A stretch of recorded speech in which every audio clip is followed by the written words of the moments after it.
This morning, students on edge at the University of Idaho as the search for the killer in that brutal quadruple homicide enters its third week. It is disconcerting that there is somebody out there who's done such a horrible thing and they haven't been caught.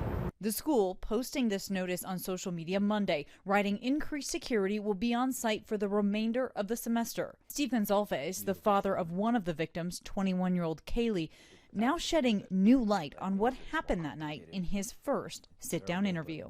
It was fast, and nobody suffered and nobody felt like that kind of pain. Two other roommates survived on the ground floor, waking up several hours later, calling friends over when their roommates were unresponsive. Do you know the reason why the initial concern was that a roommate was passed out?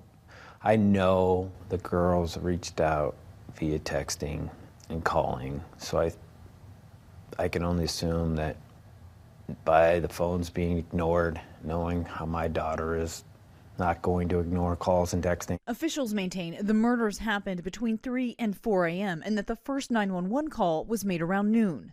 Just hours later, Steve was informed of his daughter's death, not by police, but by family members on campus. Let's call Maddie.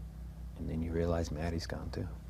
Madison Mogan was Kaylee's lifelong best friend. The pair seen together in their final hours of life, laughing and ordering late-night food before getting a ride home together in what Steve described as a sorority-designated driver service. You can't imagine sending your girl to college and then they come back in an urn. And now, the families of the victims growing frustrated by the lack of answers.